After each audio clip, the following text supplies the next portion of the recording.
everybody to podcast 226. We're a little bit late. We were in a heated discussion before this whole thing started. But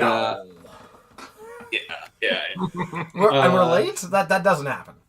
Never. We pushed it this time. Usually we did. I had to tell Tim to shut up. We gotta go. Yeah. So how about them Blue Jays, or how about them umpires? Let's start with that. Yeah, it's brutal. Well, all I know is the next 4 games are going to be real interesting. Jays are going to lose today. Yankees are going to win today. So we're going to be even. We own the tie break. So now we've got to match the Yankees for the next 4 games. And we played Boston and the Rays for 3, right? Yeah, and they play Baltimore and the White Sox. So yeah. So we need a little bit of help here, but the Yankees are going to win today? I thought they were down 1-0. No, they're up 4-1 or something right now. Oof. Yeah, Judge. It's the White Sox. Yeah, that's fair. How about Detroit Tigers? Let's give OC a little shout out here. His team is crumbling faster than I've never. It is a remarkable downfall. It's a historic end for the Cleveland season. They've been phenomenal, and it is a historic downfall for Detroit. You know things are going bad for Detroit when Scooble beans a guy in the face. No, he didn't. The guy bunted it into his own face. He missed. No, he missed it completely. He missed it completely. That's fair. But well, he ducked down into it. He wasn't targeted. No. It's tough. It's tough. I feel bad for the Detroit, and we have lots of Detroit fans in Canada, right? Yeah. Tons, because they're so close makes a lot of sense. To Windsor, Toronto, right? My God. Yeah. So not great. Part of me wants to see the catastrophic downfall happen, because they were up 15 games. Can Houston catch them? Yes. So Detroit can miss playoffs. They're 1 game. I believe Houston is 1 game back. 99.9% guaranteed to make playoffs back a month ago, and now it's bad. Oh, Houston is literally 1 game back. It's almost as bad as the Crushers collapse of 2025. We missed playoffs too. I understand. No. We weren't that bad. Oh, and Detroit is currently losing to Cleveland. Yeah. Technically, they're out of a roster spot right now. Wild. Ridiculous. Yeah. We could say Venom was the Guardians last year. Venom knocked us out. Maybe that's what's going to happen to Detroit. A little bit of it. We know how they feel. Yeah. It's tough, man. It's, you know what, I remember just before the All-Star break, Ryan was talking to me, and Detroit was on a bit of a slide, and he's like, honestly, they just need a break. They're just tired right now. They'll be fine after the All-Star break. Incorrect. Yeah. Incorrect. No, it was yeah. I just when I made that post yesterday, it was about OC.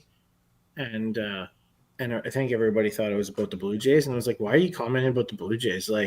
Dude, hop on this train, give them a hard time." I don't. Yeah. Yeah, we don't see playoffs. It's fine. Likes to be criticized once in a blue moon. Yeah, we don't like OC, so let's just. We don't like OC. Let's say what we got to say and get out of here, right? So. Interesting. Yeah. Let's see. There's a lot of animosity, I think. Yeah. Animosity for what? Oh, just how bad the team is, and fair weather fans, right? There's always those. You really see now that the Yankees have been helped by the MLB and their umpires. All the Yankees fans are starting to show up again. Yeah, they're all of a sudden back. Yeah. They were gone for a month, man. Like Ron Weeb, right? He's the prime one.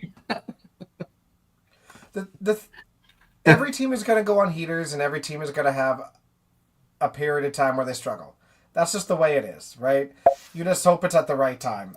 Not the right time for the Blue Jays. Really not the right time for Detroit, but that time for Detroit's been 2 months, so like. That's More not importantly, does Bo Bichette come back for playoffs? Yes, I also They think need him that. back. I also think that they moved Barrios to the bullpen, and like that's a controversial take, but I love Scherzer, and Scherzer's been great in the locker room, and he was great when he came back shortly, but he has been terrible to start. Like the last 3-4 outings, he's given up 3-4 runs in the first inning right away. Yeah. So, like that's got to change real quick. Are we going to trust that in the playoffs? I kind of said at the beginning, I was like, I can see Barrios in the bullpen. This is before, so I might be like the next fortune teller. And then I said, you know what, Bassett's not going to make it. Bassett's obviously on IR now, and I said honestly, I can see Scherzer. Right, Scherzer. I don't know if I will see Scherzer anymore in the starting, because you're going to have 3 starting pitchers, right? So, at this point, I'd be okay with like Bieber, Gossman, Savage. Like, yeah, you might be stuck with that. Savage might get a spot. Like he might, just because people don't know him and his stuff is nasty. Yeah, we just hopefully they get the bye. And he gets a 4th start or a 5th start instead of maybe not getting a playoff start at all. But yeah, and then but the nice thing with that is that all of a sudden you have Bassett's on IL right now, but you have Lauer, you've got Bassett, you've got Barrios, and potentially Scherzer in the bullpen for long relief. So if Savage is a little shaky to start, you have good depth, good length behind him. Whereas, like, I trust him right now more in the first inning than I trust Scherzer. Really. Yep. So. Fair enough. Yeah. I agree. Well, now everybody tuned in to our Blue Jays talk. Yeah, welcome to the Blue Jays podcast. And and Pro League. What about the first week of Pro League? I mean, we can quickly talk about that. We can hit on that. Obviously, our guest, I want to get some intake from them, but next gen squeaking one out against the Revengers. They had a chance, and the Revengers just went away. Just missed it in 10. Yeah. Obviously next gen putting 2 wins together. They're up 12 points already. Carnage got 7 and Revengers got 5 1 week in. Cargill this weekend. Those teams ready to rock and roll. We're going to have 1 weekend on each side to start the season. That'll be nice. Yeah, I'm excited. It'll be we show up next week. For anybody that's in Red Deer, obviously maybe our special guest can talk about that, but they're doing a meet and greet. So something that Gary and I were talking is maybe we might show up with our Crusher shirts and maybe our championship trophy for them to take photos with. This is what you can win. This is what you can win when you do so well, right? So, I mean, yeah. So maybe that's something we can offer them. Team helping out a team kind of thing. Yeah. You're trash talking like our guest, who's the biggest winner that we've had this calendar year. This year. So like, you should probably stop. No. Tim doesn't believe in bad karma, only in good karma. Yeah, bingo. Yeah. I mean, they are the best team on paper. Yeah. As you guys, as Tim's famous for. Classic Tim. With that all being said, let's bring in our 2025 Beef Bowl champion. You've seen him before. You've seen him recently, Mr. Greg Gigula.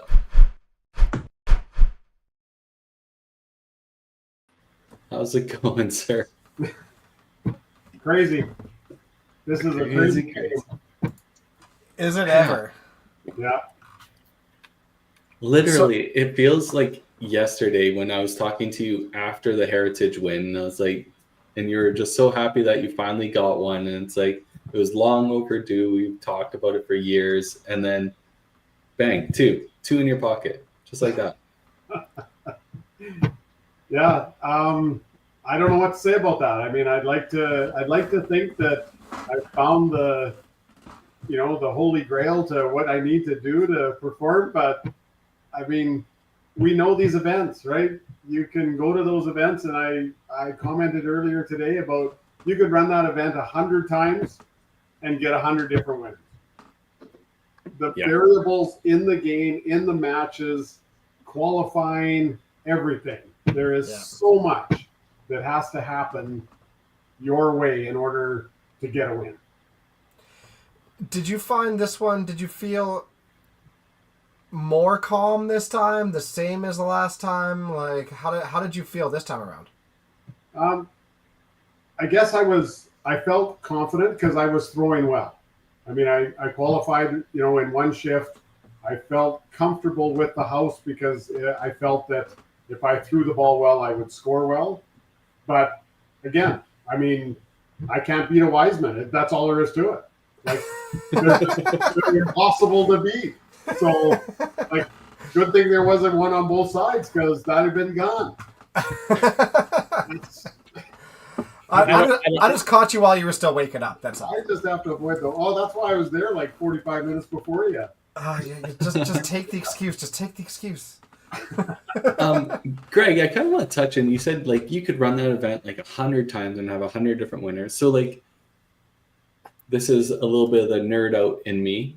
So Canadian events, all the cash events since 1970, besides Timmins and the club, so it includes club tour events, all the WCBT events, all the way back to 1970. There's been 244 of them. There's been 140 winners. That's crazy. Isn't that crazy? Yeah, it does go to show. I mean, there's the potential on the lane. Like I said, I did, in that post earlier, I said, I mean, I stood on the lane and I looked down the lanes at everyone that was bowling, and I just thought the unbelievable amount of talent that just got to that point. Yeah. Every one of those people on those lanes, in my opinion, could win that event. Yeah. Yeah, because out of those 140 winners, only 48 of them are multiple winners. Yeah. Yeah. Winning two is a unbelievable accomplishment. Yeah. Winning the back-to-back is like unbelievable. Yeah. Well, again, I was got knocked out on the A side right off the bat, and then the B side, I had time in between, breaks in between. I was, it wasn't too long of breaks. It was comfortable. I never, I mean, Jeff is playing steady for 8 hours, 9 hours type thing, right? And when you're playing in a match, it's tense. There's, I don't know how many matches he won in the 10th frame, or won a match in the 10th, or won a best out of 3 going down to 9 and 10. I mean, that wears on you. That wears a lot on you. I mean, I was walking around in the parking lot. He's out there bowling his ass off, and I'm landing away around the parking lot looking at the cows. I mean, it's a whole different mindset. I mean, nobody wants to get knocked out early because it limits your chances, because the potential to get against somebody that gets hot and you get knocked out. You don't want to just have that one side to work on, but when it does work out, it does work out in your favor.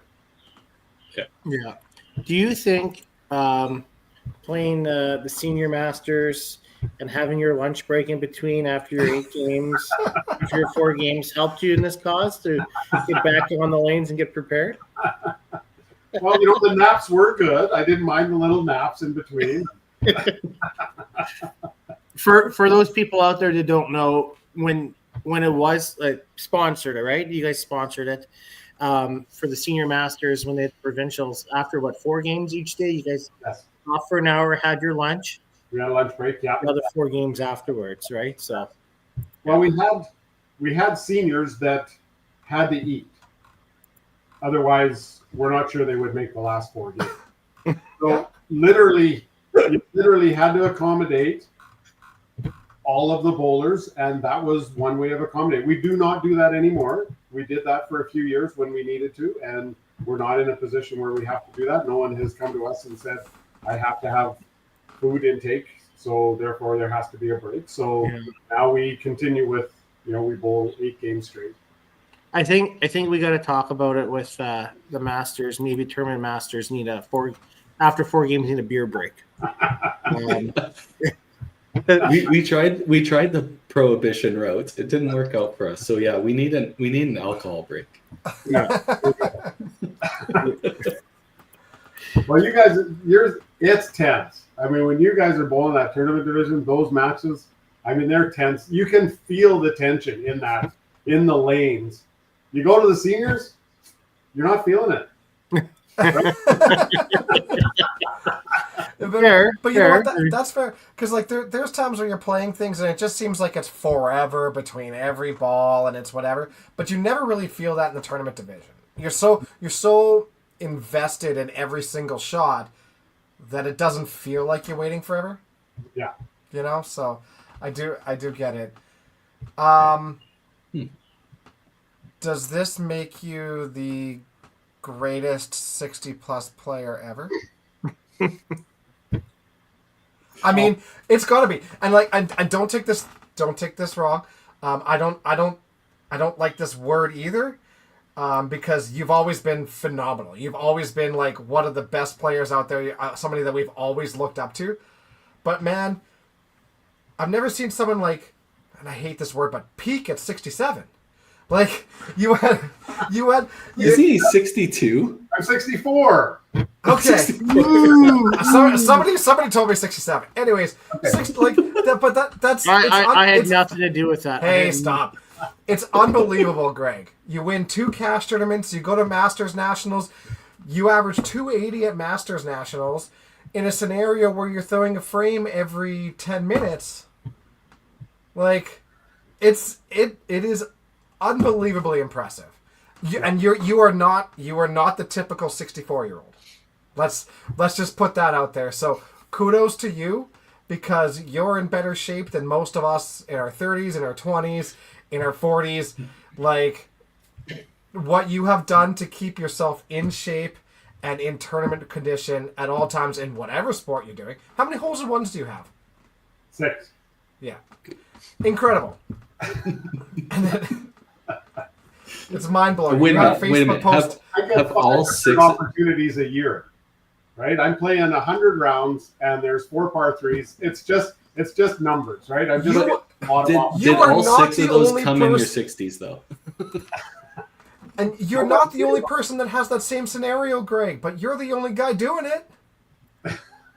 Like you had a Facebook post after you got that hole in one, and my comment was, "You're the athlete that all us 30-year-olds wish we were." Like it's really cool. You give us hope. I do have a question for you though.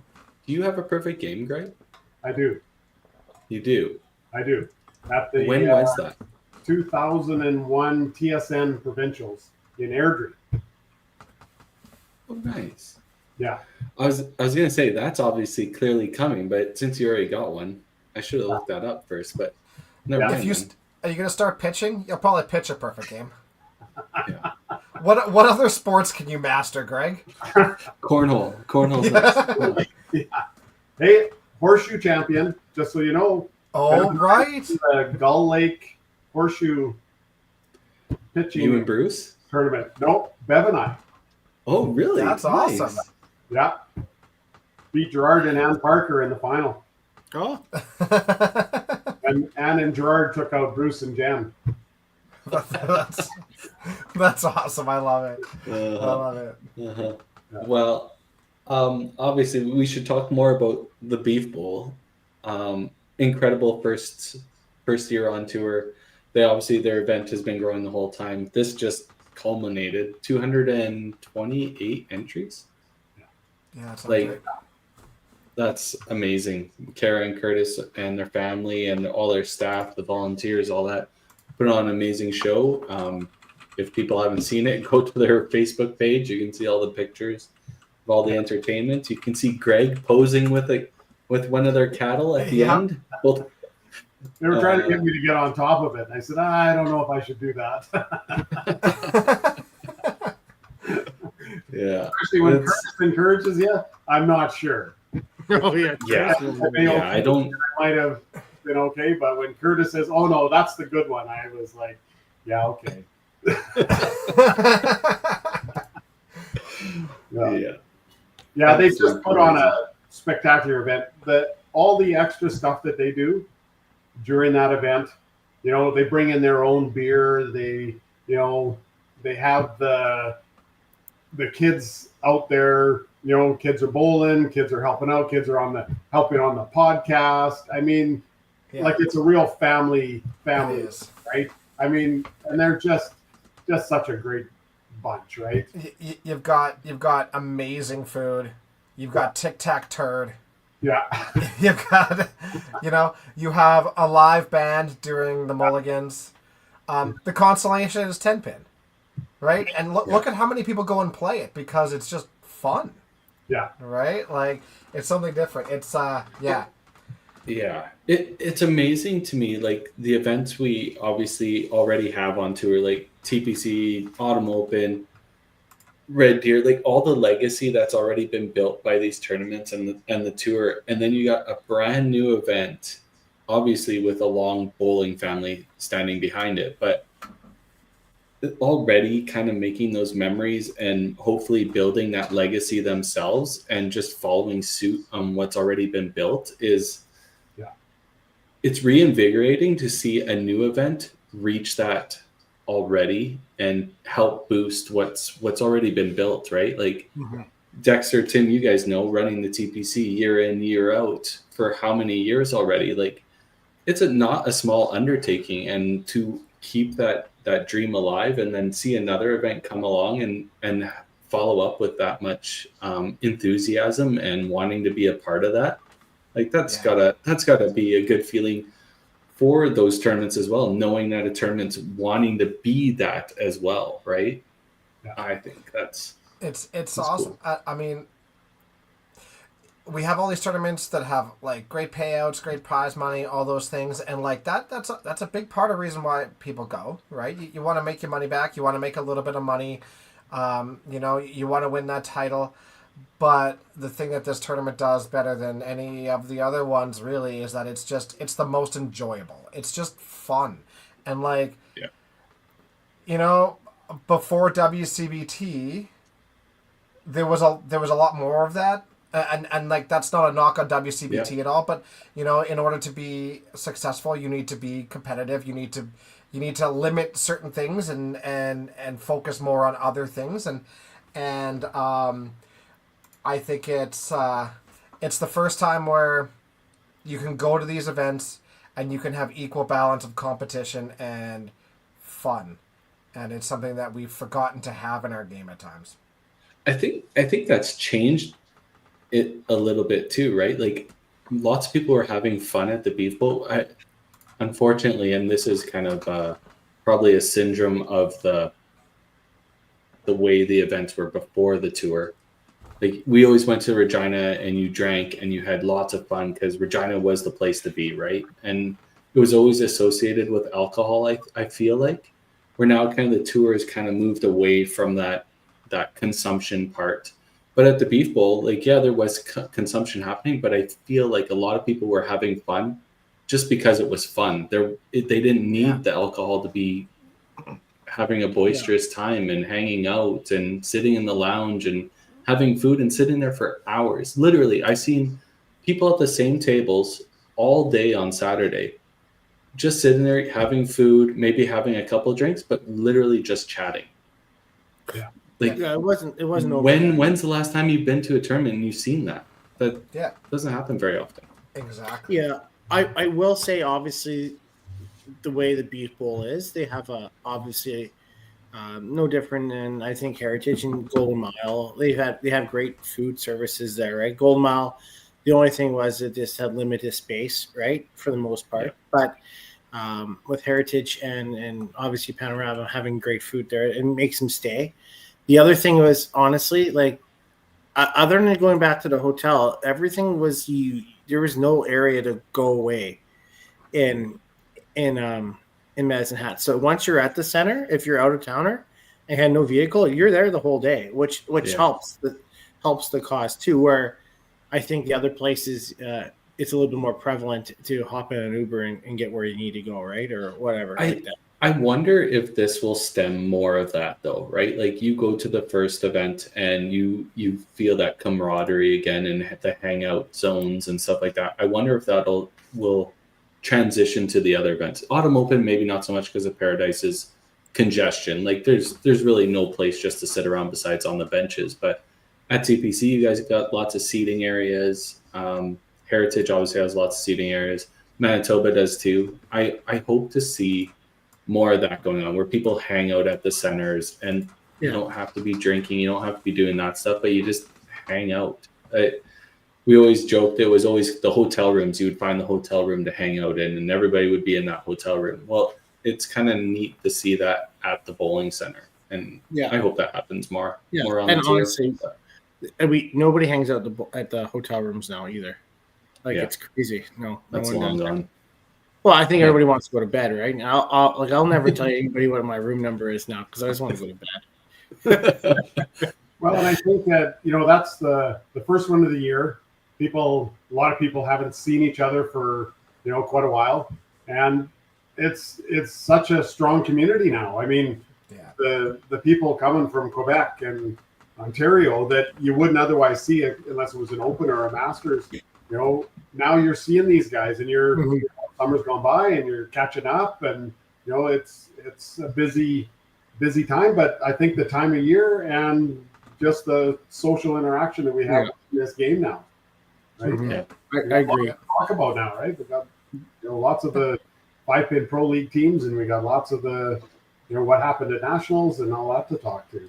So, I feel like our community is getting closer and closer all the time. Like the world is like pushed together because like now we see these people five times a year, right? And whereas before that was never the case, so it doesn't feel like they live across the country because we see them all the time. You guys, okay? Maybe I'm just going off topic here, but I know we have a busy season, right? And I know we when obviously Beef Bowl is the first one, but do you think obviously time of year it helps? But I find especially with us at the bowling center, I find weather, when it's nice outside, it's nice and warm, it's bright. It's a whole different ballgame when it comes to customers and when it comes to your bowlers, I find, than if it's middle of December and it's dark outside and there's a blizzard outside. I find people's moods are a lot different. I think naturally with way how things are. Yeah. Sure. Getting more vitamin D, Well, and the seasonal Masters, depression. the Masters in the middle of the summer, people are out. You're walking around, walking to the malls, and you're hanging out more, like you said, outside and when it's decent. For sure. I agree with you, Tim. I think it is. You're not feeling like you're stuck in a certain area because you need to stay warm and it's a pain in the butt to go outside and get dressed, put your wet shoes on, and there's a lot to it. Right. Regina was always that way. I mean, Autumn Open is usually it's hit and miss. It's either going to be 30 degrees and you're going to hate your life inside, or it's going to be a decent temperature, 10 degrees or something like that, where you can still wander around. But Regina, the hotel's across the street, and you didn't want to go. Go up to the rack. Yeah, exactly. I'm just gonna go upstairs because I don't want to lose my nipples. It's wild. So it does. Yeah. I mean, even back in the day when Scottsdale was a thing, I loved Scottsdale because, again, it was the same thing. The weather was good. We were just spending our time having serious shenanigans in the parking lot, or driving people into the bushes with shopping carts and stuff like that. But it was but you could do stupid stuff outside the lanes, and it was just enjoyable. You could do whatever you wanted, and it was fun. Yeah. So. Yeah, fair. They used to have that Ogo Pogo tournament in Florida. the August long weekend. And I mean, people from all over Alberta and BC went, and it was a place to just hang out, right? You went there and you bowled and you went to the beach, and then you went for dinner and that type of thing. It was just everyone made it a vacation as well as a bowl. Yeah. Bev won that one year, right? Yeah. That's what I thought. Yeah, she won the scratch and the handicap. She was first and second on the handicap, and first on the scratch, and fourth on the scratch. Crazy. And that was just like 10 game straight pinfall or something like that, right? Exactly. Yeah. And it was pretty well attended. Yeah, I mean, people would go out there and go golfing, and yeah, exactly. Yeah. I'd be down for something like that. Yeah. 100%. We always complain that the season's too long, and we're like, add summer tournaments. Like, do something this summer. Add a fun summer tournament that doesn't count for anything, but has some decent money in it. There. Not to be specific, Yeah. For sure. So, Greg, Yes. you obviously have been a tour member, I think, right from day one. And then last year, you took a year off. You won Heritage. You missed tour finals. And then this year, you bought a tour membership and you win the first event. Crazy. At any point last year after you won Heritage, did you kick yourself in the butt that you didn't have your tour membership? Oh, absolutely. If I'd have known I was going to win Heritage, I'd have bought my tour card. Well, obviously. I'm like, okay, well, I'm just going to bowl in this, and hopefully make a cut. That'd be great. I haven't made a cut in years, so that'd be great to make a cut.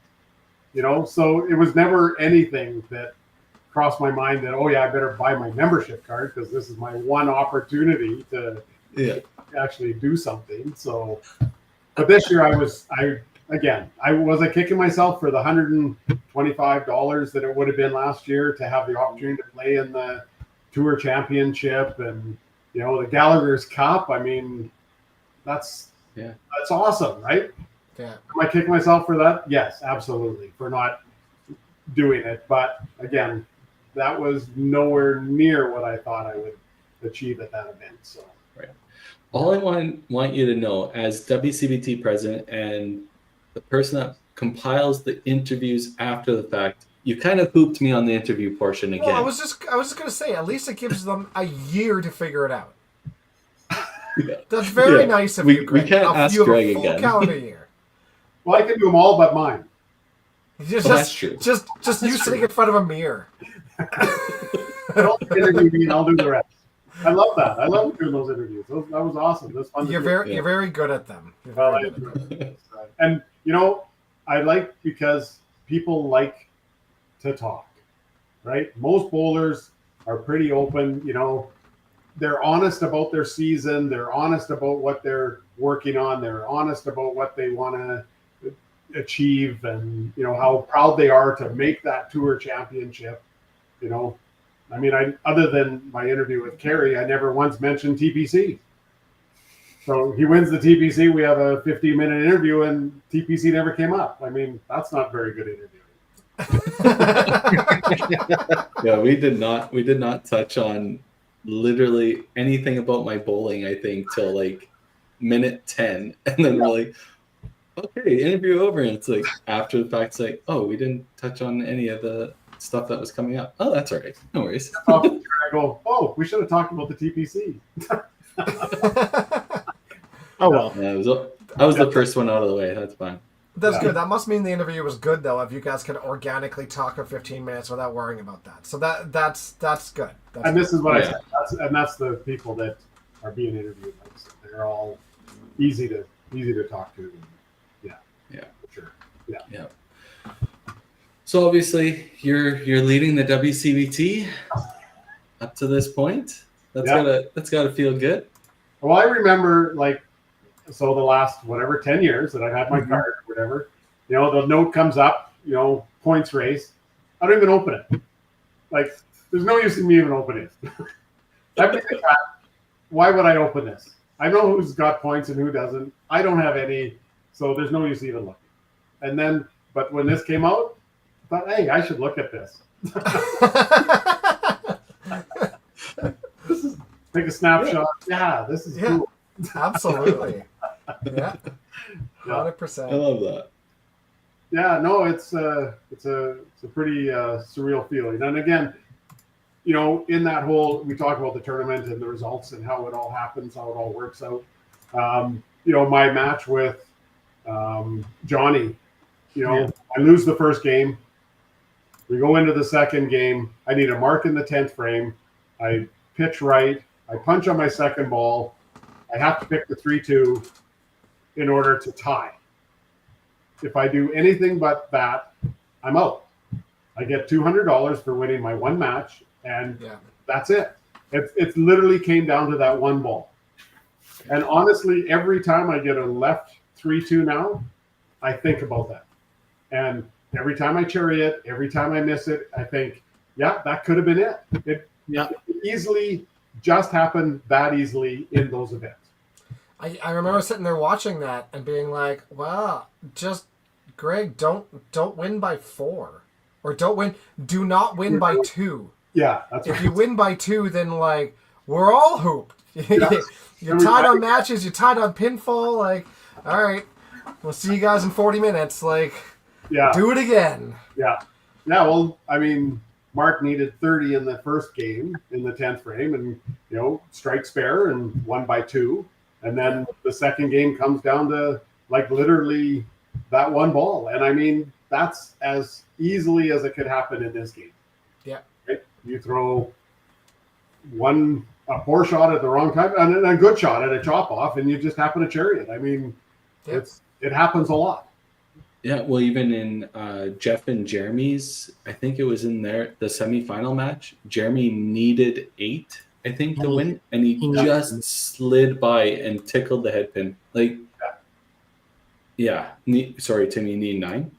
When you hit the head pin, that's what he lost by 3 in that match. So he needed a split. Yeah. But like, you're right, Greg. Like, it's one miscue. Obviously, it's the last ball. It's for all the marbles. Like, it's over that quickly. One shot. And truly is a game of inches.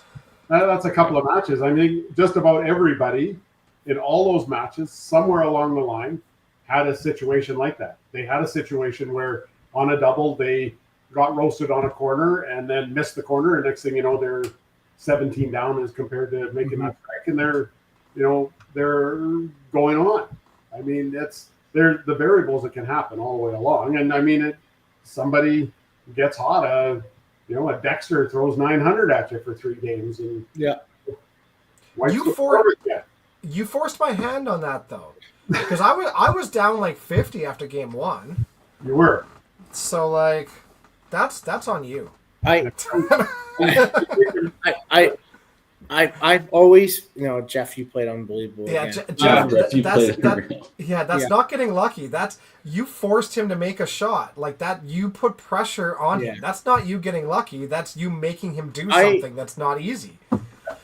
Okay, well, I have I guess we can talk about this. I think one of the I've always said I had the opportunity to win. I'm very lucky to play Autumn. I've been to the Final Four twice in Heritage. I find that game suits me better than the game that I won at TPC, which is exactly the same format you had. One there, Greg, and I've always said with that format is that you have to be good, and then you have to be a little bit lucky. And nothing against it. It's just you hit the right people at the right time. And sometimes, you know what, you might have a dog of a game and then you end up carrying it through, or vice versa. How many times we lost to somebody shoots 900 to our 950 to 900, like it happens. Right. And I think that format, it's a different format than the Heritage one. Right. So was your mindset a little bit different, or was it like, how did it, I guess looking back at it, how did that win, in your mind compared to the one in Heritage? Well, when it comes down to Heritage, I like it because of the pods. You have a bad game, you can recover from it, that type of thing. I like that. And then after losing the best of 3, I felt if I had a chance, it was down the A side, best of three, because, playing well, scoring well, I've got a good chance. I got an extra game. I'm not a big fan of that win 2 out of 3. Race to 2, Yeah. Because I'm thinking, okay, it's our game is knock down as many pins as you can, and therefore whoever knocks down the most pins wins. But again, it's a whole different format, a whole different mindset. You've got to play well. And the one game against Heidi there, I mean, I started off through a decent first game.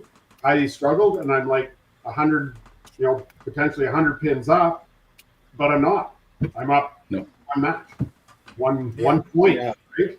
So it kind of like, okay, I'm not getting what I deserve, right? And like Heidi can string strikes, and she did it against Greg DeGrassi. I mean, she all of a sudden got hot and took him out. And I mean, I'm thinking, well, this is exactly what could happen. Even though Greg did the same thing, he threw a real big game against her the first game, but it's 1 point, and now you're basically starting over. So it is a different mindset for sure. It is, and like I said, like I've been lucky on that format. I've also lost bad on that format. I remember Brad Tidcat throws a perfect game against Robbie Wilson at TPC, and he's up by 200, and he ends up losing the match because it's best 2 out of 3, right? Robbie beat him the next 2. Yeah.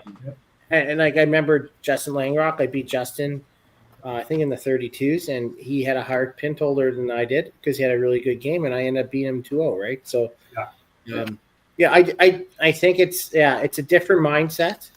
And I also like, honestly, when you're playing Heritage or Calgary, there's that constant bowling where you're in the groove. I have a hard for you to go out and watch the cows and take a walk. Like once I'm in my bowling shoes, I don't want to get out of my bowling shoes. Like I just have, it's a good feeling in there. You don't want to, you tighten them up the certain way you like.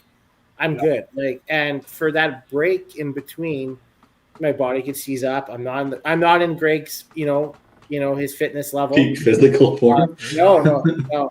My peak physical was when I was 14, but I mean, like, I think that format's real tough with that too, right? Where I think the other one is a little bit easier on the body. I love all the formats. Yeah. If you can win on any of the formats, I think that really shows like how versatile as a player you are. Because you're right. Like all our qualifying, every qualifying is just how many pins can he throw? How many pins can he throw? Where you get into a match play situation where it's like, you got dogged a little bit, you lost a big one, but it's not over. You gotta throw the shot when you need it. Yeah. Somebody can throw a 5-bagger and run away from you. Where this time, you threw that perfect game, but now do it again. Yeah. Right? And I like the fact that it switches back and forth. And like for me, because I think that's neat. It gives like both styles of play, both mentalities, an opportunity to win, and it's just.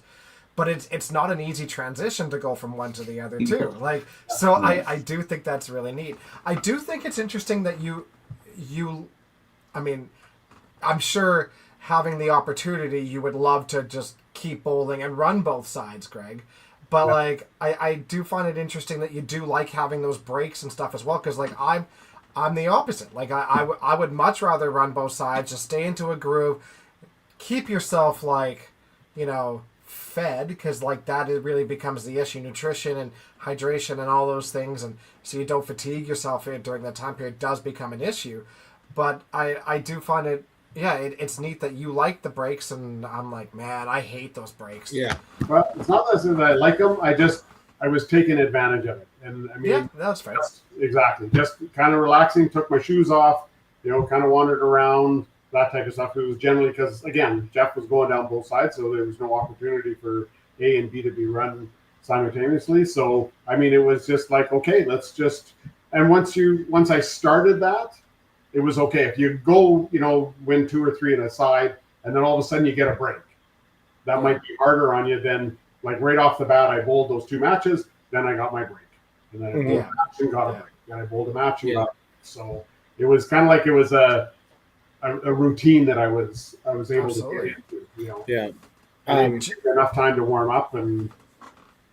Now, It- like it- anybody who doesn't think that this is a sport, I mean, like Jeff, like I gotta talk to Jeff. I mean, like he must have been exhausted. Like that's I've been there. It's 33 games if you run both sides and then lose one in the finals, Yeah. right? So that's 33 games in a day. So Yeah. it's tough. Like it's tough. There's a lot of things that you need to do right, not on the lanes in order to finish that. So like it's an amazing day. Greg, I do want to touch point. You talk about when you beat Mark, and that was a big chop. I know we talked about that just a little bit, but I know when you, I don't know how to explain this properly, but when I've won or I had the opportunity to win big matches in my life or big things in my life, I always remember that moment where it was like I got a little lucky or I got little help. And after I went through that, it felt like I got nothing to lose, right? And I kind of always like mine was, through 3 and 4, Jordan had a chance to beat me in the 4s, and he plowed 10, and I beat him by 5, and I was like, he had me dead to rights in TPC. And Autumn was on 17, 18. Gary Barrett goes headpin through the whole deuce or something, and I bang out and beat him by 3, and then I shoot the 400 against Mark, right? And because at that point I was just like, hey, I have nothing to lose, right? And it just happened to work that way. Did that match with Mark kind of make that a little bit easier? Like you got away with one, now there's like, okay, I'm kind of just freewheeling here. And possibly, I know when I did picked up the 15, I remember coming off the lane and talking to Bevan and said, well, I still have a chance. Yeah. I remember exactly thinking, okay, I still have an opportunity. It was as close as it's going to get, and now I still have an opportunity. And I think I just was, I don't know if that kind of made me refocus or what it did, but I seem to have felt comfortable after that match, going on thinking that, like you said, I got nothing to lose. Your back has already been against the wall. Yeah. And I mean, you lost the first game by 2, and then you tied the second. Like you could have been down 3 points after 2 games and out. Yeah. Right? Like that's crazy. It's Yeah. crazy. It's crazy how like an entire tournament can flip on a dime. Absolutely. Yeah. Obviously, like we can talk about this tournament for days, but I just do want to touch on obviously the 4 ladies that made the cut. Like it was a great turnout by them. But Amanda, every time you say, I don't know where I was at, I don't know where I was sitting, I call a little BS on there, you girl. Like, I'm sorry. If you know you're throwing 300s, even though you're not looking at the scoreboard, you know where you're sitting. Like that seems Her brains come from her really amazing husband Brendan. So and Brendan was I was going to say he's such a great guy. I don't think you understand how bad at math she is. It doesn't even matter. If you have a 3 in front of your score 6 times, that's pretty good. Yeah. And 350s. Yeah. I don't think you understand how bad it is. She knew she was doing good. She must have known she was doing good. But yeah. It's fun to watch though, isn't it? When someone's just rolling the ball. Yes, and just in the zone and just enjoying it, right? And like Amanda's a person that like she puts a lot of pressure on herself, and you could see it. And when things aren't going right, like she puts more pressure on herself. And it was really cool to watch her actually just throw balls and enjoy it. And we always talk about how much easier the game is when we just have fun. Yeah. Just a koala brain going on? Yeah. And she was very clearly having fun in that shift, and it was awesome to watch. Yeah. And on Sunday. And on Sunday, yeah. Yes. Absolutely. Yeah, she played great on Sunday. Yeah. Okay, so like I know Maria unfortunately went bang bang, but I know she was super happy she made the cut. But Kelsey and Heidi, at one point, like when Kelsey steamrolled me in our match, I really thought Kelsey was locked in. You see that fierceness in her, like she always has it. But like when I was playing her, I was a little bit lost. I made a jump, I think, in the last frame of game 2 to the far right and started scoring. But she just kept doing her thing. I just couldn't make up enough points in time. But it was just like I couldn't believe how calm, cool, and collected she looked. I haven't seen that in her in quite some time. Yeah. I was thinking that she was gonna run a table a bit. Yeah, she's scary because she'll be calm, cool, and collected, and then absolutely rip your throat out. I commented to Bev that that's the most aggressive I've seen her throw. Like she's not fast, but she was throwing aggressively. She wasn't just laying it down, rolling it.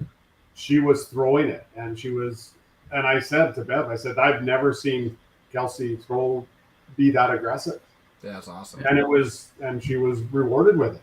Yeah, Mm-hmm. Yep. big time. Yeah. Very effective. Yeah, she got I forget what set of lanes we were on. She got absolutely hosed. She threw it in the pocket split on it was on the left lane.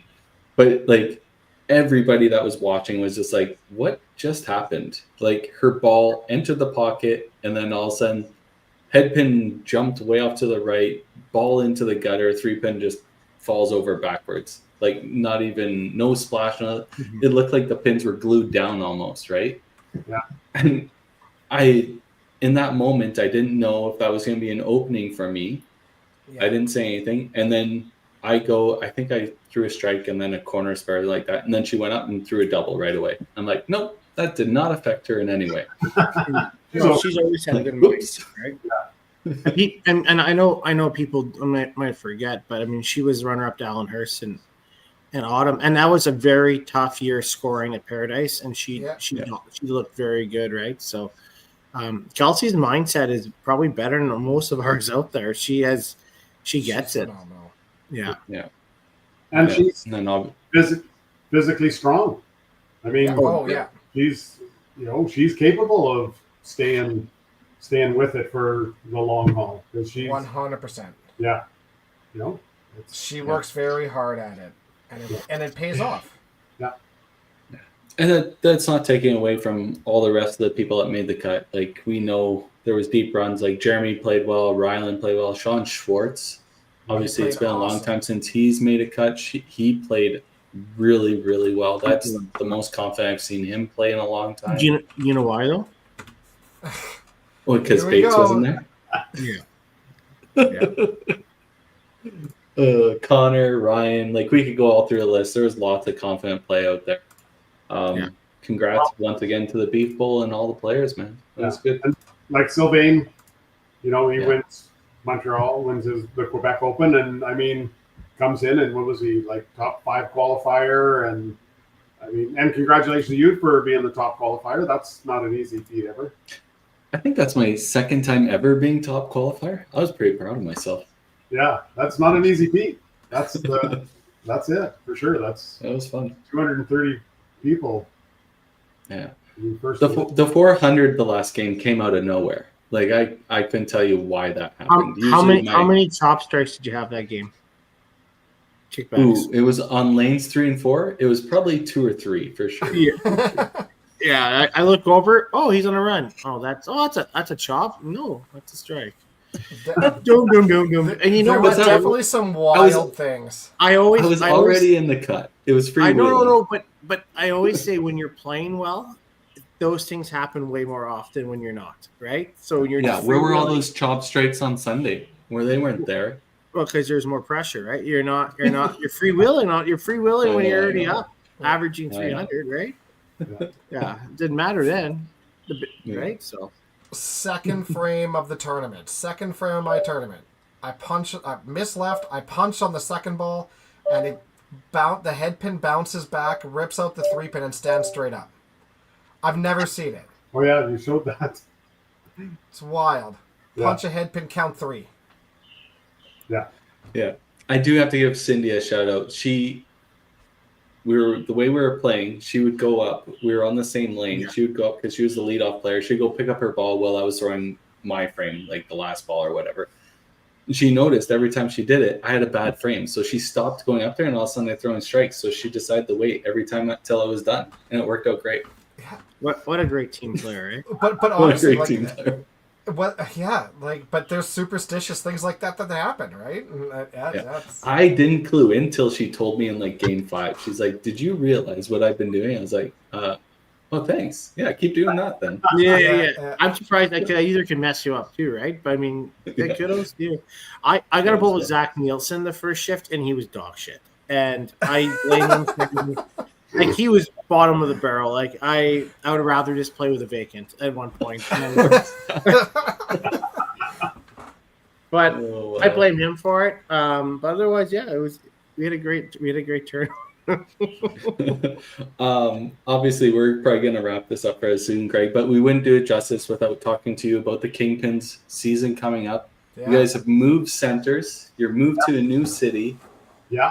How are you feeling? How is the team feeling about your new digs? And a little bit about the meet and greet that you guys got going on.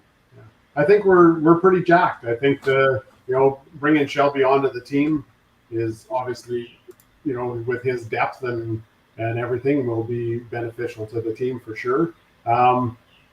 Heritage has gone to the smaller bases, so we're trying. And when we talked about potentially bringing the Pro League over to Heritage, he said, "Well, we need to go to the 17-inch bases, or the smaller bases, Black bases, just to be competitive." And I think that's a plus.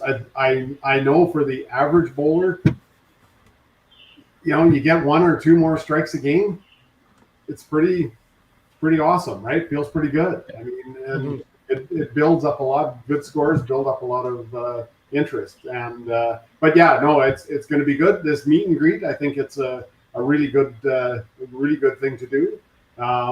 Because now if you've got any sponsors, bring your sponsors out. You can actually, show them what they're investing in, right? Show them that this is legit. It's just not something that's just on paper and that type of thing. This is a full blown out. I mean, I didn't get a chance to hear some of the numbers of the participations, how many hours of people have been watching this and that type of stuff. It's pretty staggering, when you think of the amount of interest that Pro League has generated in the 5 years, right? Yeah, It's crazy. wild. Okay, I have to tell a story about that before I forget. I listened to Kissin' Country on my radio in the car, and I was driving to work. I think I told Carrie about this like 2 years ago. And they're like, "What do you do this past weekend?" And they're talking on there, and somebody messaged in and said, "Yeah, I had to watch. My husband had to watch the 5-pin Pro League on YouTube all day." And it was like, who gets up on a Sunday morning watching 5-pin Pro League, right? And they're like, "Is there such a thing like that?" And instantly I was like, well, they kind of called us lame. But 2, that's crazy. Somebody even messaged into Kissin' Country to tell them like that, right? Yeah, who was that? Yeah. I don't know. They never obviously didn't say a name to it, but it was crazy. Like, I thought it was like, I'm laughing and I'm also like, whoa, that's kind of cool, right? But we don't realize how far we reach sometimes and who we reach to, right? Yeah. I don't know. Like, I guess that's something we could just lightly touch on really quick, because I don't know if it's ever been said. Like, we posted on the 5PL Facebook and stuff like that, but if some of these podcast viewers don't watch that, I guess they wouldn't know. But so last year in season 4, there's 50,000 views, 20,000 hours watched of Pro League just in season 4. Overall, the whole thing, we had 165,000 views and 64,000 hours watched of 5PL bowling. Yeah, crazy. That, I'm wondering if that's just somebody just leaving it on and just constantly playing on 4 devices, boost our Fine by numbers, us. but But I mean, That's okay, so insane. there's 25 weeks at 4 hours a week right? So that's 100 hours times both division. That's 200 hours. I mean, that adds up pretty fast if everybody's watching it. And, you know, some people might watch it a second time out there. I will tell you, like, Cindy watches it way more regularly than I do. And maybe I shouldn't be saying that on live, but she'll turn on and I wake up and she's already wanting to watch it, right? So there's people out there that want to do it, right? And I guess if you're out there and you want to help the league out, we are looking for some sponsors. Shameless plug in there. And you know, like if you said all those hours, 50,000 hours, what's $500 to become a sponsor on the league, and you can put whatever up on your advertisement.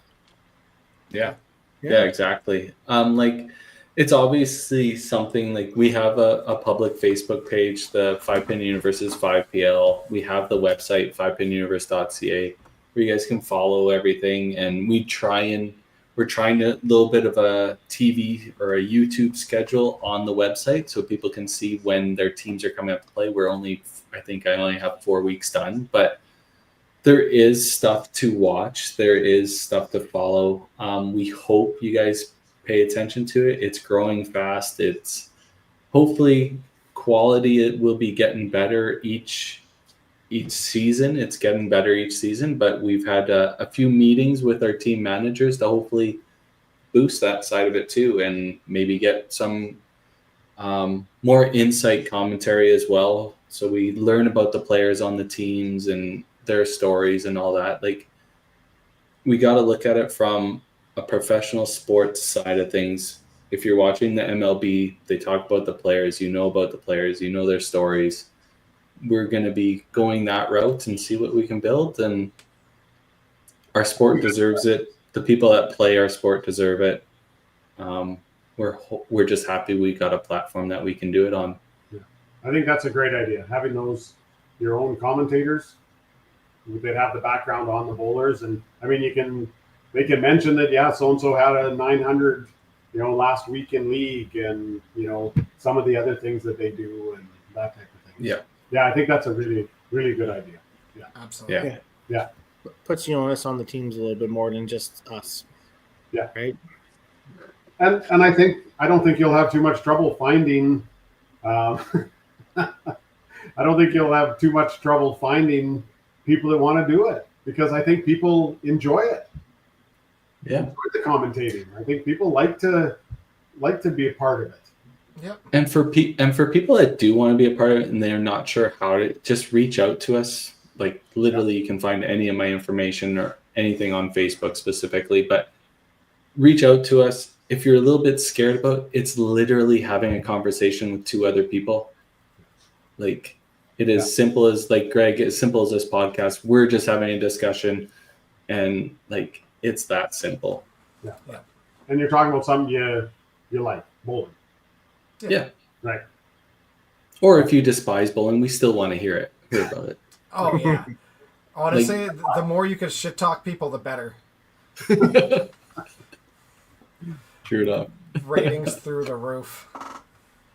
Well, we will wrap this podcast up. Greg, obviously, great tournament. Best of luck to the Kingpins in the 5PL this season. And when we get to play you guys, that'll be a fun match. Absolutely. We're in the same division again. Yep. And the Autumn Open's what? 3 weeks away? 4 weeks away? 3 weeks away. Yeah, 3 weeks away. Yikes. It's coming up quick. Yeah, so if you haven't signed up for the Autumn Open, people, go sign up.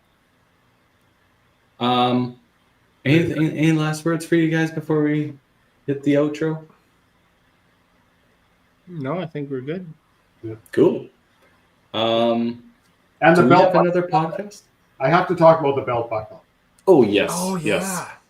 My God, that is awesome. What a special thing to give.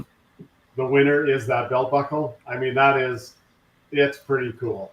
I love it. What a creative solution, or creative solution to a trophy for the Beef Bowl. Like, it just makes perfect sense. I love it. Yeah. Where are you going to wear it first, Greg?